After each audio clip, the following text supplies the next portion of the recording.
Let's look at a Questar 700 telephoto mirror lens. This one I'm going to take apart because it was inexpensive on eBay and I can afford to do it. I also note that it has some fog on the back of the corrector. I've managed to find that just wipes off for itself. But you can see as I shine in here down, especially just to the right of the baffle, you can see the fog. You'll see behind the baffle there is a kind of a cone-shaped, like a little Dixie cup. That's another baffle that provides more shielding. And then if we look deep inside, you will see, well, you see some smears on the corrector in the front, and I believe we saw some grunge on the inside too. So as I look into the reflection, I also see that the secondary spot looks pretty foggy. So this guy's either a disaster. It's not a disaster. It's fine. It'll take nice pictures, but it definitely needs a cleaning. And it has the usual paint scratches because of they did not use the most robust paint on these things. So the first thing I noticed was that the rubber grip here slipped, and we can just take that off. I already had this off, and it's on with double stick tape. So if you need to, you could put a toothpick or some non-scratching wooden item and just roll it underneath there, just like you would if you were working on the rubber ring of a camera lens. And so that just slips off. This is slipping off more easily for me than it will for you because I've already taken off, I've peeled off a double stick tape that looked like tan 3/4 inch wide masking tape. And at the forward end here, I'm seeing some real gunky looking glue. I think, I don't know. I've had one of these partially apart, but never fully apart. So I'm going to learn along with you. I presumed at first that is that's somebody's attempt to make the rubber ring stick. But it also goes along with what looks like this seam where we have a telltale scratch that shows an alignment orientation. That's a lens repairman's trick to make sure you get it right. So what we're going to do is look at how to take this thing apart, all the different approaches. First will be we can take the corrector out by using a lens spanner like this. There are some little holes in the ring there, and we can turn that out. For now, I'm going to leave the corrector in this front end here just because I feel like exploring some other areas, and I will protect the corrector with a lens cap that's not precious to me. So when taking apart a lens, you're looking for little holes, little set screws and things like that. There I can see one. That looks like a very small, it's sealed with a drop of adhesive. It looks like a socket head. I can't tell up close whether it's one of those famous Questar Bristol screws. I'm gonna have to get a magnifier for that. There's another one here. That's slightly forward relative to that one. Bunch of gunk there. Here's another one, the same as and 180 degrees away from that first one I pointed out. And looks like down here there's one in that forward position opposite this one. So there are 4 very, very tiny set screws, and I'm hoping that those are Bristol screws. The other thing I notice is that we have a little port here, and typically when you have that port, it's there for a reason, and so you observe carefully as this rotates, and that is at the 15-meter mark, I see a larger set screw, maybe a hex head. And I'm just going to zip through to see if there's anything else besides just some gunk.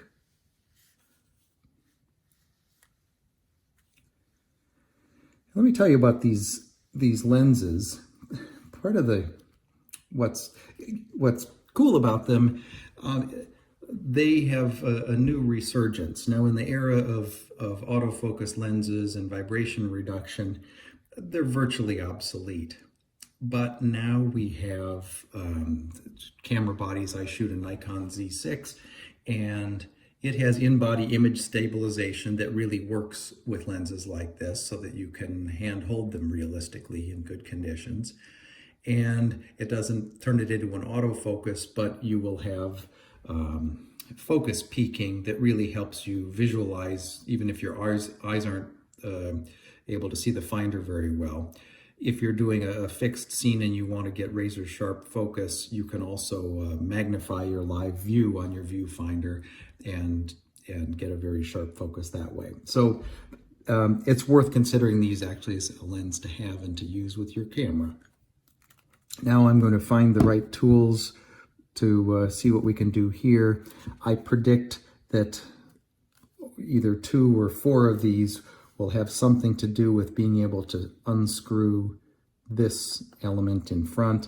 And from the looks of this hard glue, I may have some messy soaking to do to get that dissolved. Before we do anything, I'd like to just show you about what operates here and what I expect to find in here based on my memory on partially opening one of these up before. The focus ring, here's the main housing. It remains fixed. It's got the tripod mount. There's a rotating element here that the camera connects to with a set screw to hold it in position.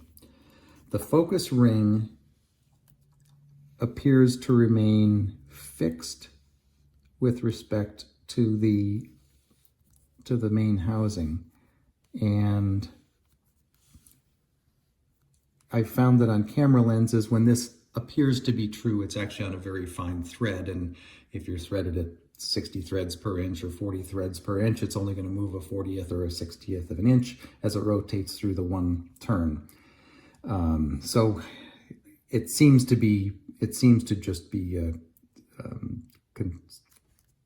connected here and not have any axial movement, but I might not be able to tell otherwise. Well, maybe we'd see at this arrow here where whether that's a gap is revealed, but I don't see that it is. So let's assume that unlike most SLR lenses, this stays rotationally engaged. But what happens is there is an engagement between internal threads on this element, which are called helicoids. It's just a thread, and external threads on the barrel here that carries the corrector.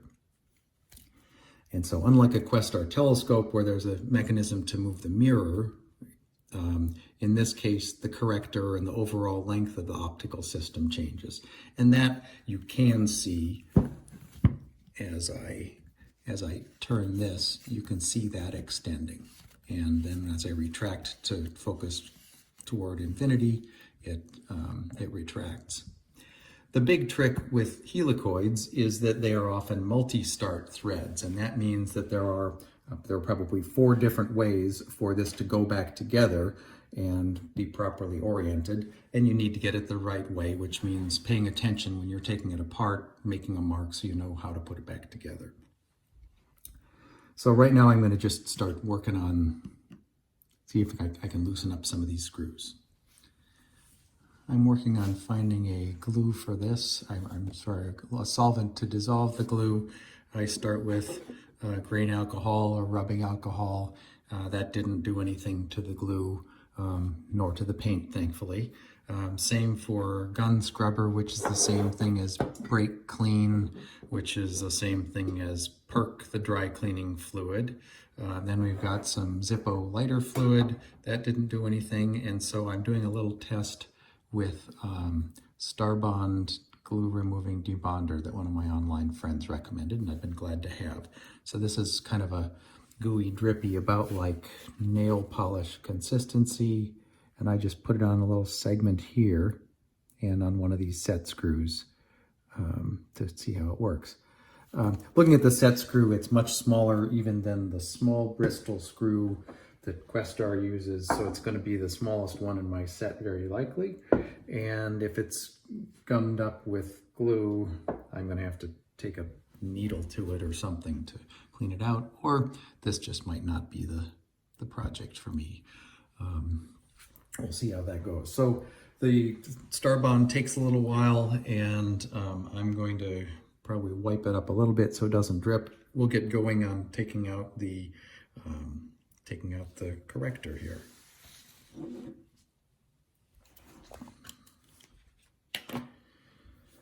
So the first thing for the corrector, I'm going to lower my workbench so I can handle it a little better. I'd like to work with without this element on the back, so I've got a reasonably flat back to do that. So I'll unscrew those 4 screws.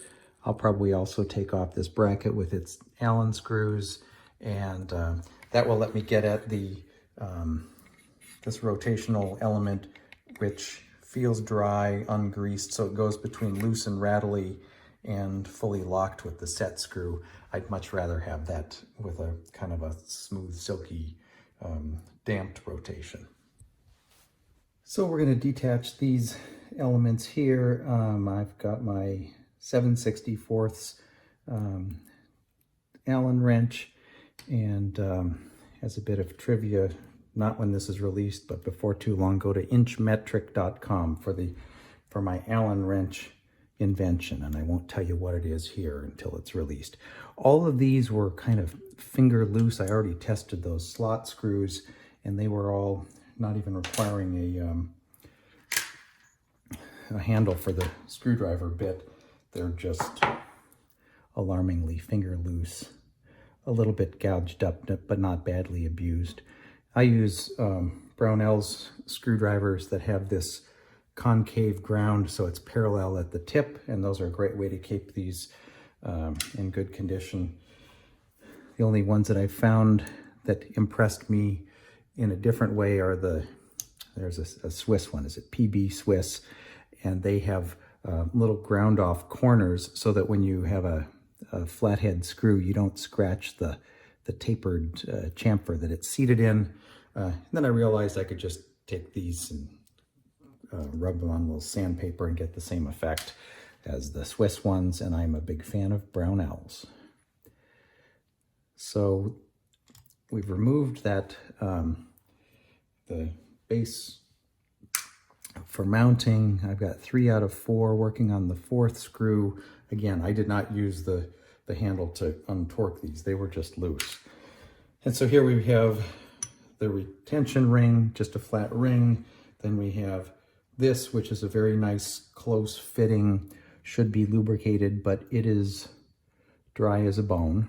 It has the little marks on here for where the set screw has rubbed against it. They didn't design this with a little shoe to protect the tip of the set screw, but it's brass, so it doesn't do too bad, and who cares, you never see it.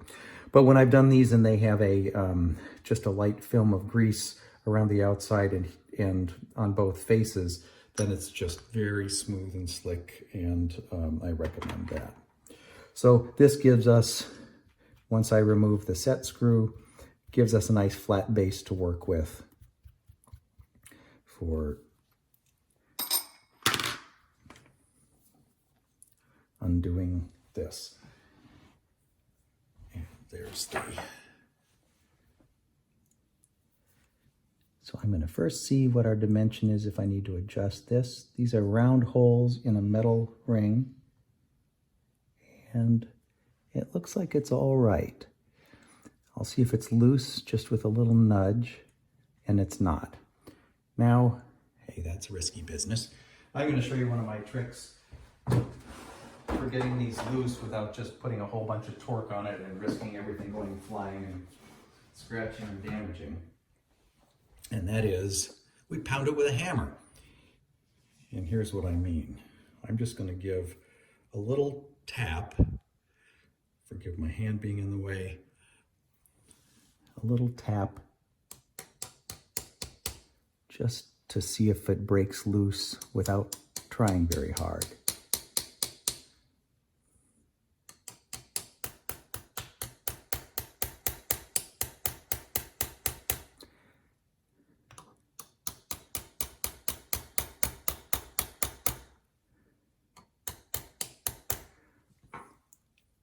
And I don't think we've broken it loose. I'm going to try a little bit of torque on its own.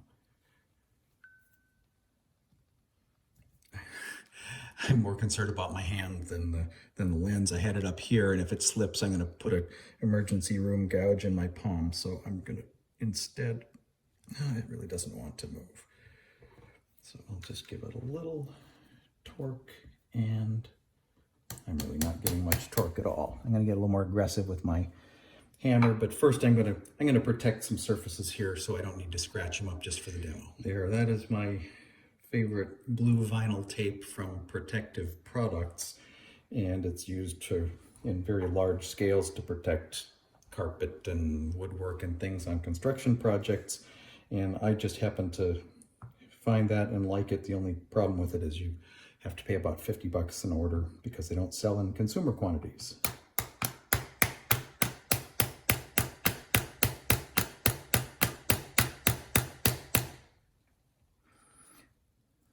No evidence of motion. And if this keeps up, I will put some solvent. My first look should have been to look for a little glue spot. I am seeing some maybe there. So I may have to put a little bit of that glue solvent on this. That's what I'll do, and we'll come back to it. So instead of working on that, let's take a quick check and see if we've gotten any progress with this solvent here. See if anything got, oh, it's pretty gummy, and not just gummy, but loose. I think that's going to be our best friend to get through whatever this non-factory glue was. Thank goodness this is just all turning into kind of like soggy rubber cement. So I'm going to do that here all the way around, get it going, and then I'll be a lot safer to insert my tiniest Allen wrench there. Okay, I've let that solvent soak a little bit. We'll see if it moves now.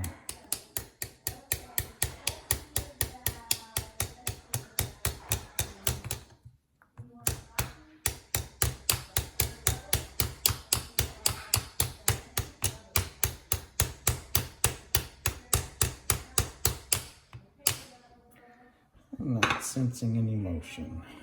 It is moving. There it goes. Okay. And then we can just unscrew it. Carefully, I don't want it slipping now and scratching the corrector. I see some little bits of hardened glue or littering there you can see on the opposite side. Who knows who was in this lens before? I suspect it was not the factory. The Questar 700 lens is a mirror lens, and one of the things that makes it interesting, and actually it got a patent for it since expired, is that the mirror is surfaced on the rear. So it has a figured and polished front and rear. I think that's called Mansion, but I may be confusing that with a similar name. And it looks like it was glued down here and there. I only dissolved one, but it came loose, so it wasn't tight enough to stop me. So I'll be cleaning that up before reassembling. And now the corrector is free to fall out. I'm curious if one of my lens tools is strong enough. This little lens sucker is probably not, and especially since that's not an optical surface there, but we squeeze this, apply the suction cup, release, and see if that vacuum is enough to lift it. And it is. I like that. But it looks, is it holding the vacuum? Well, I'm holding it now. So there we go. We'll come back to that. I think I just put my fingers in the solvent. I'm going to keep that away from the surface. And now let's take a good close look here. Look at that kind of rainbow color in there. I've seen that before, and I'm confident with just a simple lens solution that's going to come off. We're going to get back to a nice shiny mirror. And you don't see it now, but there's going to be fog that we can remove. Let's see if I can reveal that a little better on a black background. There's some fog there. More fog. That's just going to clean up, I predict. And then as we look down the throat,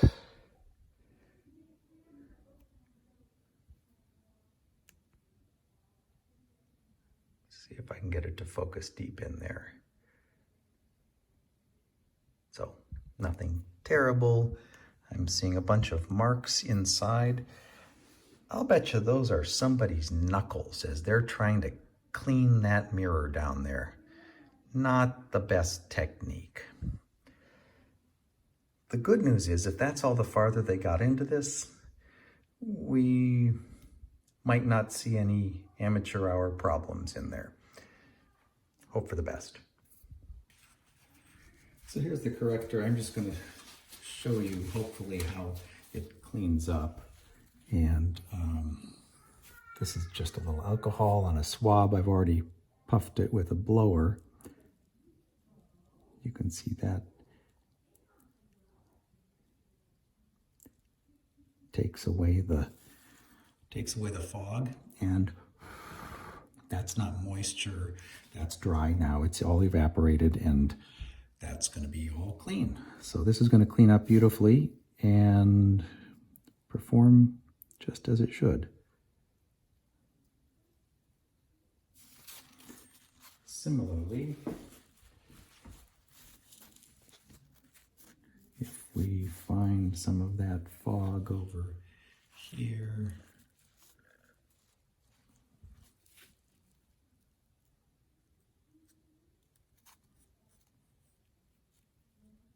that cleans up nicely as well.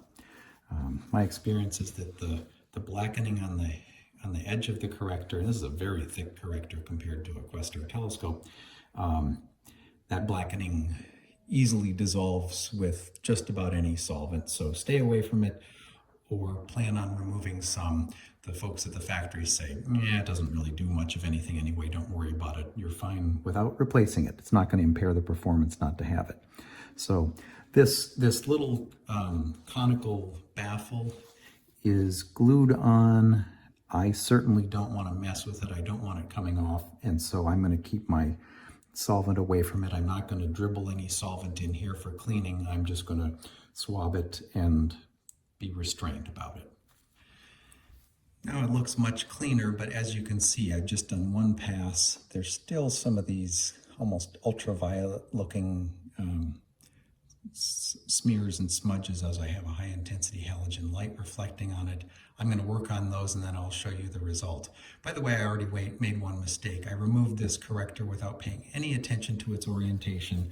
I was reminded of that because somewhere around here is the that orientation line, and I'm going to have to guess on which way to put it back in, but something tells me that's going to be top vertical dead center.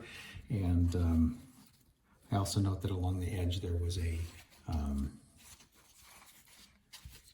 serial number hidden underneath the blackening, 653 or 633. 653. And if I smudged away the blackening, that would reveal that, but it doesn't particularly matter to me. Now you can see it's all clear. Now that we have a clean corrector, which might be the most important part of this job, let's see if we can wipe up some of this goop from the focusing ring. And it's looking like it's done some nice dissolving. Turns this into kind of a gooey rubber cement. I'll probably need to do more. I also found that the large set screw is a 0.050 inch Allen wrench which is the smallest one I have, and I'm going to need to figure out something with these other ones that I can't even be sure are Allen screws without a little bit more magnification. So I might just order myself some. I love a good excuse to order some new tools, some ultra tiny Allen wrenches. So now comes the interesting part. This set screw here is what lets the lens focus beyond its close focus limit and lets the helicoid totally detach. So we can remove this about 7 turns. And then you're going to see the one thing to be most careful with that all those who discuss this tell you have to really worry about. But the fact is, you just have to understand the fact that these are multi-start threads. There are 4 ways that you can put this back together. 3 of them are wrong, and all you have to do is keep testing. I'm going to tell you how to do this so that you don't have to do a lot of experimentation. You can reduce your stress level. So this little hole down here is directly opposite the focus point, the indicator there.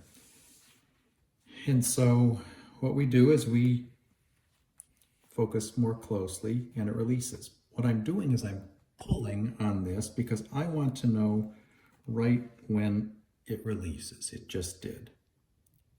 Because that's where I'm going to reinstall it. So it released at the point, what are our benchmarks here? I could make a magic marker mark or something like that, but what I want to know is the orientation of this barrel here relative to this component here. And our points of reference include that aperture and here, the focus indicator. So let's just make a note. Well, we're at between 2.5 to 25 to 30 feet focal distance when we put it back together. Okay, let's test that.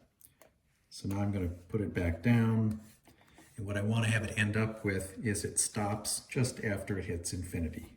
There's infinity and stop. We did it right. Now, just for fun, I'm going to do it wrong. Let's just say you do this and you say, okay, I'm turning, and nothing's happening, and I totally lost my place, and this comes out. And you try it at random to see where it goes. Now, this doesn't turn, by the way, because there's a key that's locking it in rotation. That's how focus helicoids work. But let's just do this at random and see where we end up.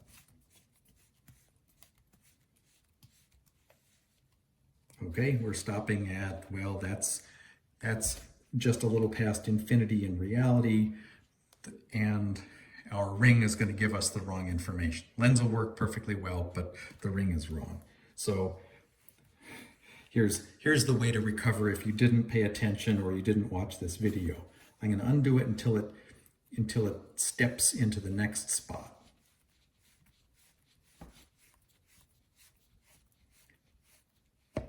Pop. Now it's going to be a 1/4 rotation. Still wrong. You can fast forward if you don't want to see this demonstration on the brute force way to find the right orientation. Now, if you're working on a camera lens and it doesn't have all this right here, pop. It doesn't have all the markings so you can test it like this. You have to assemble the whole lens. So that got us back to where we wanted. You have to assemble the whole lens, find out you got it wrong, and you don't even know where to go in which direction, and it can take you days. And so when you're doing camera lenses, like a Nikon lens, then you'll have a different concern. Here, no big deal. So, sorry about tantalizing you here. Let's see what this looks like. Okay, it's very gummy, greasy.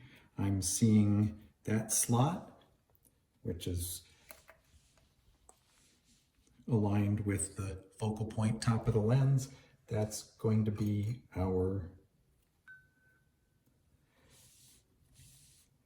that's going to be what engages the key. That's what it's called. Let's see. So there's that key back there, and that's what keeps things from turning as the as it's all operating. So that's gummy and greasy. It doesn't really need to be greased. I see from this, it looks like it has, I've never been in this far before, so this is new to me. It has thicks and thins here, and I guess that's sort of a grease reservoir. You can see that's almost like a little gear shape where we've got the high, flat, low areas, high areas alternating. Here's our 4-start thread. The whole point of the 4th start thread is in one rotation, you go 4 thread pitches in focal distance, which gets you the ability to focus from close to infinity in one rotation of the ring. Otherwise, you'd be rotating to operate the lens, and that's not a very good camera lens. So here we have our empty, dumb tube, which if I wanted to, could, I'll probably try and clean out that, call it knuckle dust from the knucklehead who did this lens before, just to clean it up, and I'll clean up the rubber cement type glue off the front threads here, and just, you know, just do a general cleanup. And now what's interesting, and this is new to me, is down here. And so here we see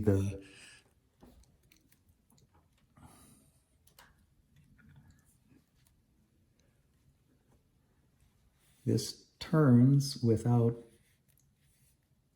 moving, so something is holding that on, and who knows what it is. Oh, I think I know what it is. We're gonna, if we remove these set screws here, or at least some of them, this front portion comes out. The front portion has a step that makes this, that has the helicoids machined on the inside, and that lets this whole ring here slip off the back. This slips off the front. I think that's about how I would make this lens, and probably what they did. So inside here, we have grease right next to shiny optical surfaces. So that creates an interesting challenge for cleaning. Again, that front surface is not aluminized. It's transparent, and the reflection is on the back surface. And we're gonna do what we can to clean it up. I wonder whether we have, no, that's dust on the front surface. So we'll just do what we can to clean it up, and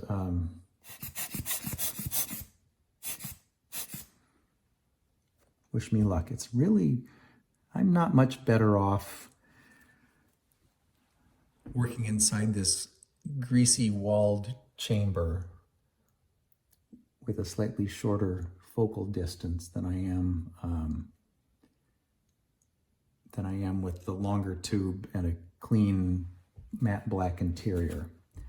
Now the next thing that I really don't like, and I'm just seeing, look how, there are lenses in the center that's field flattener, but look how frosty and foggy that is. I may end up really taking this sucker apart, and just kind of for fun. That would probably involve dissolving the adhesive here, and boy, this could be an interesting experiment. What you've seen so far, looks like the rear surface is fine, except for somebody's amateur finger smudges. There is a chance that that front surface is where all that fog is.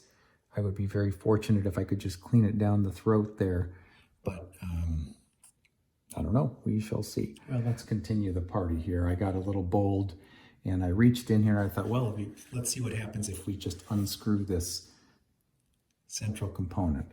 So at the risk of the whole mirror getting loose and me not knowing what to do, I see the mirror is turning along with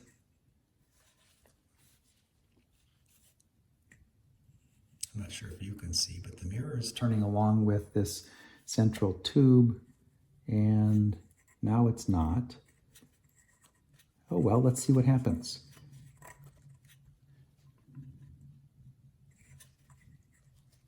I'm going to feel on the back side. I kind of don't dare turn it over.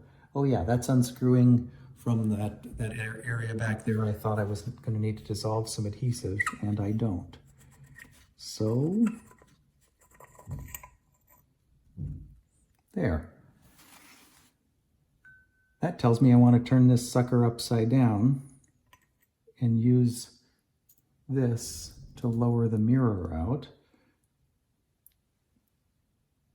My big concern is I don't want to get the edge of the mirror all greasy, so I'm going to fabricate a little... Okay, I'm going to take a piece of paper and line the inside of this. And that should do the job. So I've lined this with paper. In the process, I got a little grease on the edge of the paper and it already touched the mirror, but it's going to get cleaned. But I have it going past, and so now, wish me luck. Clunk.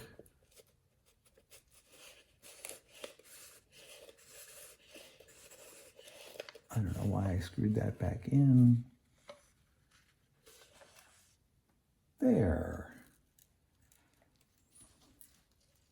There is our silvered or aluminized rear surface of the mirror. There's the transparent front surface.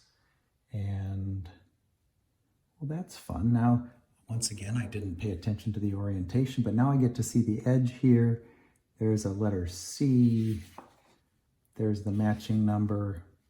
And so that tells me that that C with a few little marks next to it is going to be my the point that I orient with the one mark on the corrector to keep this matched pair collimated. I will leave that in place. I'm going to put this like this just to make you very nervous. And we can look inside of here, and it's not particularly interesting. Maybe needs a little cleaning, but that's the main body there. And the action here is good enough. I really don't need to do anything with the grease, but okay, I kind of forgot that my big problem is that foggy lens system in here. I really am going to need to dismantle this thing. If I can dismantle it and clean those, I save the lens. If not, I have well, maybe I can make a cutaway of this one or something like that, and be a nice display item. But this is, it's a failed part set unless I can get that clean. So I believe what I need to do here is this baffle tube here threads into this remaining section here, and with a little bit of hand torque I was unable to make it move. So I think I'm going to put a little solvent in there, see if it loosens anything up, and when in doubt I'll apply a strap wrench to it, risking this nice matte black paint here, but that can either be ignored or repaired. Incidentally, I have these gloves that I've started using. I like them. I learned about something like this from my favorite Japanese Nikon lens restorer amateur technician, and he uses, oh no, maybe it was the guy in Europe. Anyway, the kind of the rubber-faced open mesh back gloves. I got these on Amazon. This is actually a urethane, so it feels more dry, less sticky than rubber, but it sticks plenty and it's very thin. And it's white, so I can see when they're getting a little grubby and switch out a pair for garage use and get a clean pair for lens handling. So I'm just going to try this with my limited brute strength, and it moves. The next thing I've learned is make sure it's not reverse threaded, and this one is not. So it moves, and it keeps moving safely, I hope. Man, that's firm, but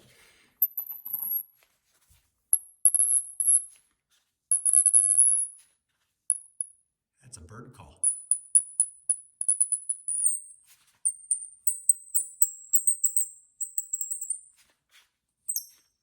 Okay, I may have to nickname this lens the songbird. Okay. Ooh, and there's a nice frosty, foggy, that's the front surface. So if that's the only thing that's wrong and it's just the same fog that was, this is the worst case of the fog that was in the, on the secondary reflector, well, I can't wait. I'm getting a Q-tip and we'll see what we can find here. Grab the nearest solvent. So removing the corrector and a long Q-tip is a hypothetical way if that cleans up, and it does. Look at that. That's not wet, that's clean. Now, to be fair, I should use my, I think that's going to come out, I should use my lens sucker. I mean, if I'm going to have a tool, I may as well use it, right? Now, the best advice is always pay attention to the sequence and the orientation. And there's my lens. Looking in here, I'm still seeing, yeah, that's a little on the grungy side. So the whole thing is going to come apart and get cleaned. So the first one I took out is round, convex on the forward surface and flat on the rear surface. I'm not seeing any spacer ring, but we'll find out. Number 2, yeah, there's our spacer ring, of course. Number 2 is a fat one. Get that spacer ring out of the way. And that is slightly convex on the rear, slightly convex on the front. I have no idea. Maybe that's plane parallel on the front. I'm going to find a distant reflection. No, that's not. So I'm going to mark this with an arrow pointing forward.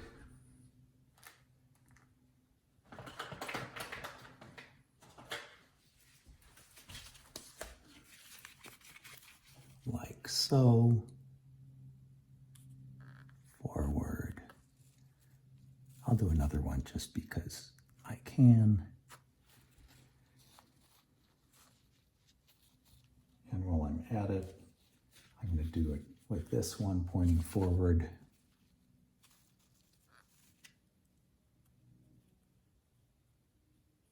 If I had a pencil, I would have used it, but I don't have it handy, and we'll just keep rolling. Is there more? Nope. Now it's just an empty tube. So just those 2 lenses, I'm going to give them a good cleaning, and we're going to put this back together, and we might have a good camera lens today. Well, we're going to put this second clean element back in. I gave the lens sucker a little wipe to make sure it wasn't adding its own fingerprint. And I believe that is in place. And there is no fingerprint on there, and this is crystal clear. Which means we can reinstall this. Now I know I don't want to have that lens element crushed. I'd be tempted to put some grease anywhere I have aluminum threads on aluminum, but I don't like putting grease anywhere there's a lens involved. So the question is, how tight to get this bird call? I'm going to give myself just the slightest dot of grease to help that go in, mainly so I can hear before I crush that lens. Bear with me. So I put just a whisper of helicoid grease on here, and that's designed not to migrate. I'm probably making a big mistake, but and then I wiped it off entirely as much as I can, so there's just the slightest film in there. And now we're going to see if we can get this back together without crushing that lens. I also cleaned some gunk off of there, and that's going in smoothly, if noisily. Out, in. Does it rattle?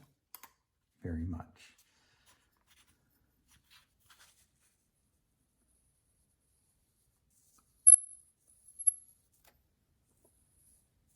Does it rattle? Yes. I want a rattle.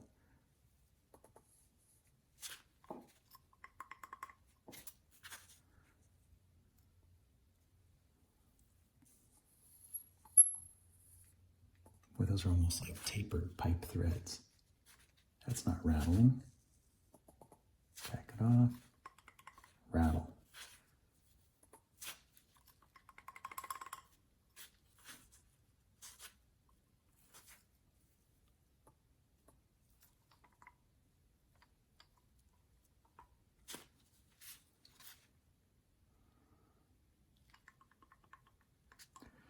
Well, telescopes are always pointing up, so they tend to stay stable, but camera lenses sometimes point down. I'm going to play with this a little bit. I'm just nervous because I'm using a lot of torque to get this to turn, and I don't want to be crushing those little lenses.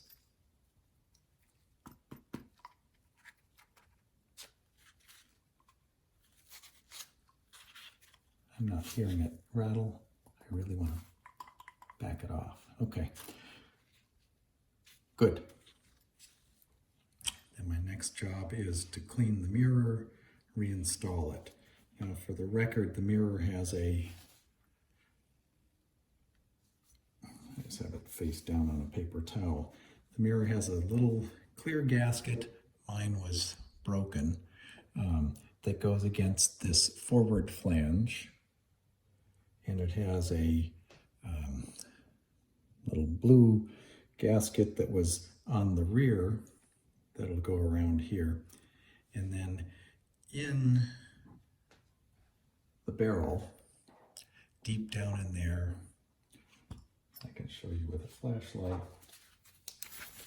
down in there in the center, that's a little rubber gasket, and that the mirror actually just presses against that. Unlike a Questar telescope, that mirror doesn't move. It's fixed to this base, and it's the corrector that moves. Well, I don't know if you can tell the difference, but this cleaned up brilliantly. And I don't see any concerns except for one little spot. Yeah, I'm having trouble finding it. There it is on this surface right there. It gives the impression of fungus, and I'm going to go at it with a this Zippo lighter fluid is an outstanding lens cleaner, by the way. I'm going to go at it with a Q-tip, and if that doesn't take it off, I'm going to try some hydrogen peroxide in case that's fungus and needs to be killed. Well, I found no fungus, and I am going to just start reassembling this thing. So that means we take this is probably called the thimble or the spindle.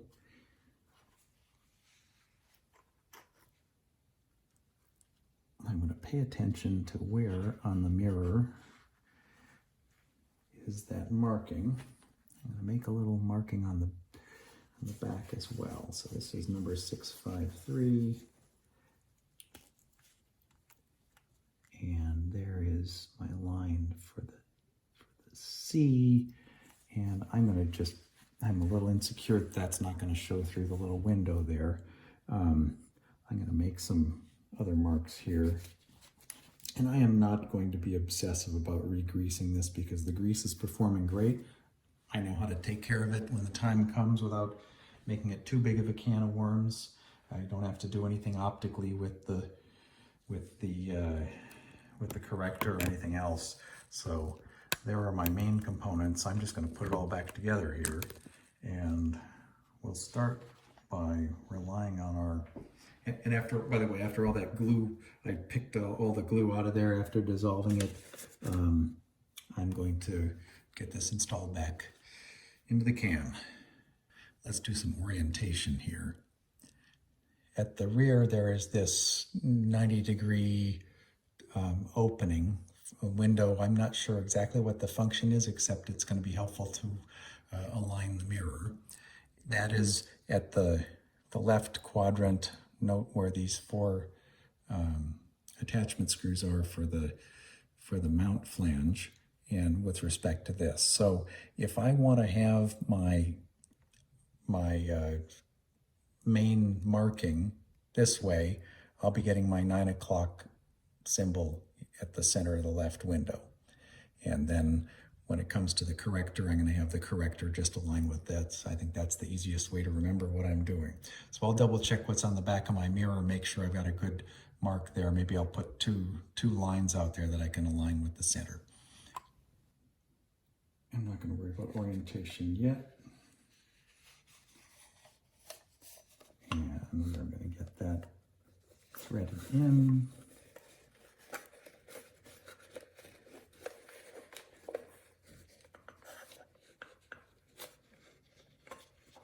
I'm losing my paper. There, that's a better approach. Wish me luck.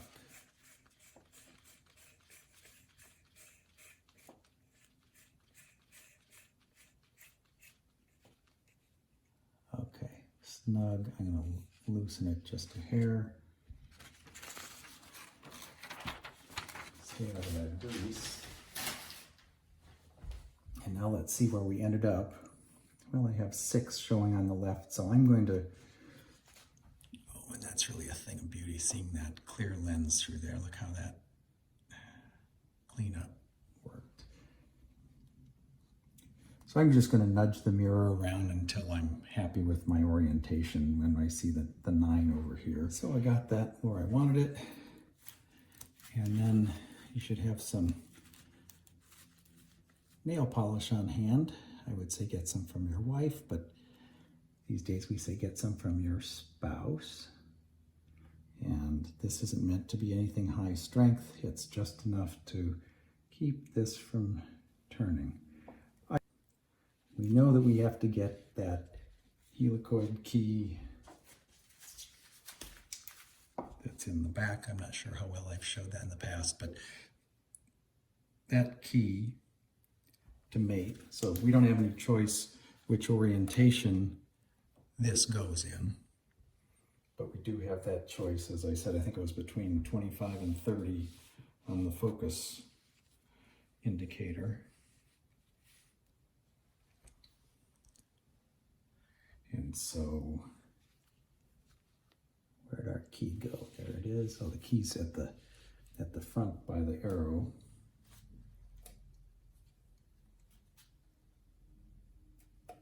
Oh, incidentally, there is where that little set screw that we removed, that limits the total rotation. There's the key, there's the slot. Thank you. Okay, I'm going to try not to do anything too messy here.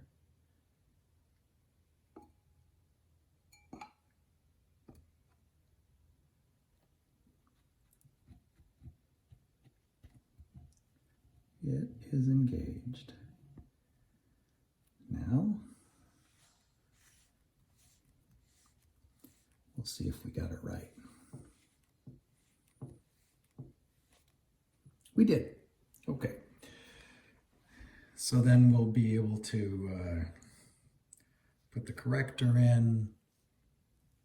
We've got our rubber ring, and then we've got our back assembly to get together. So let's get the set screw in place. We need to find our opening opposite the focus indicator, so that's going to be around this side.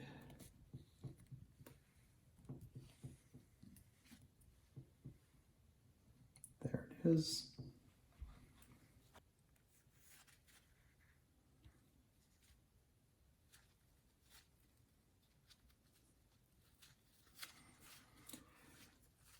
And the set screw, if you bottom it out tight, it's going to be scraping in that little channel. So you simply want to make it touch and then back it off a hair. Enough so that it does not protrude above the barrel, but not so much that it protrudes up and scratches the inside of the focusing collar. So next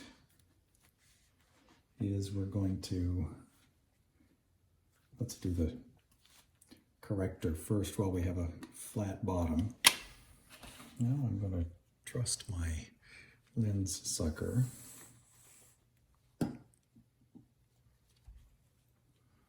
With every bit of suction it has. I've got the point where our mark is going to go. I'm going to find that on the corrector.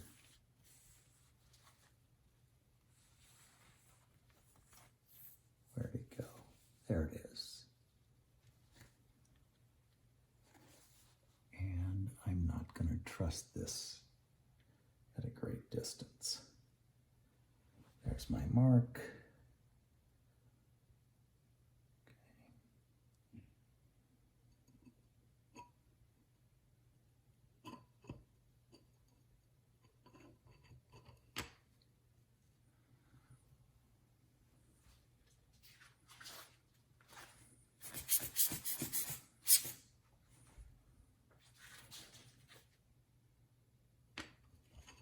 Just for grins, I'm going to do that, make everybody nervous. Of course, you should always be blowing dust off while you're over the enclosed barrel. Just kidding.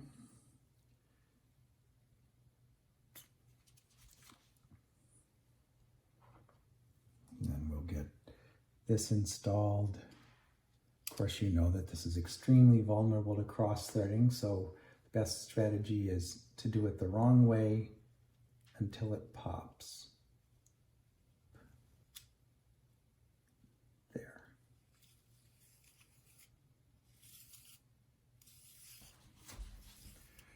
Well, at some point you have to stop chasing perfection with cleaning because it really is 99% and that's good enough. And I'm just gonna see if this needs to be snugged down just a little bit. I don't know that there's a proper protocol for the orientation of the nomenclature on this ring. The norm is don't make it too tight, because if you tighten something too tight, you're going to stress the glass and distort it. So I'm going to back it off a little bit. I sort of like having that Questar logo at the top, and I'm going to assume that that's correct. And this doesn't, yeah, that's way more of a rattle than I want. Okay, I will take it down a little bit. I hope that's the corrector rattling. It felt like it. Oh, there's a lot more to go here. Okay, maybe there was some old sealant there that was slowing me down. What I don't want to do is turn the corrector. I'm going to make myself one little cheap mark at the top before anything starts turning. Just a little dot there.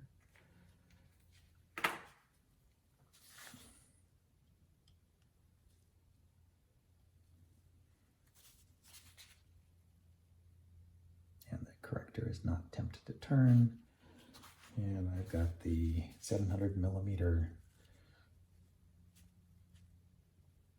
notation there. That's no shake, no rattle, no roll.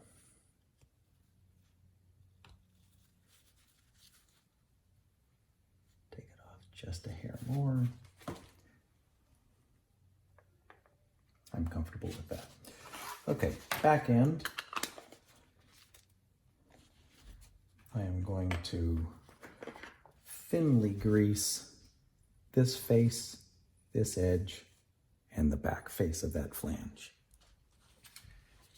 I realized that because this aperture is significantly larger than this outside diameter, we don't want to have a greasy ring recessed in there to gather dust. So I wiped the grease off on the back flange near that, near the tube, and I just put just a light film of grease on the back of this, where it's going to grease only where it needs to be.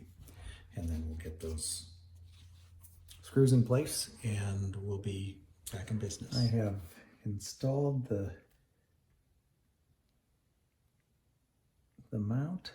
It's very nicely damped. It's not slippery. It's just like butter, or rather like Japanese number 30 helicoid grease, which is my thick version compared to the Helimax XP helicoid grease, which is a little thinner when I want sort of a faster action if you're working on lenses and you've got a lot of distance to cover. I think with this one, if I were going to have cleaned and fixed all the re-greased the helicoids, I would have used the faster one because this wants to spin a little bit more. And that leaves us with just the focusing ring rubber thing, and I'm going to put some double stick tape around here and let it do its job. Since this might get a little fussy, I'll let you watch. I don't use double stick tape, I use transfer adhesive, so that it's just a layer of sticky adhesive with no paper or film backing. And I left the transfer film on because I'm a little worried when this goes on, it's going to really stick before it is ready to stick. Maybe that's too much worry, but I'm going to slip this on. I've left just enough off, I hope.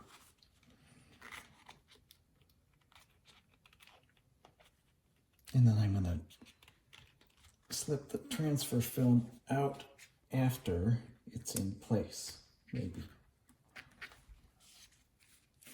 That's about where I want it. That's about where I want it. As I like to say, wish me luck. I think this works fine. This is an example of the kind of thing I do the second time, usually, and not the first time. Like I said, do it the second time.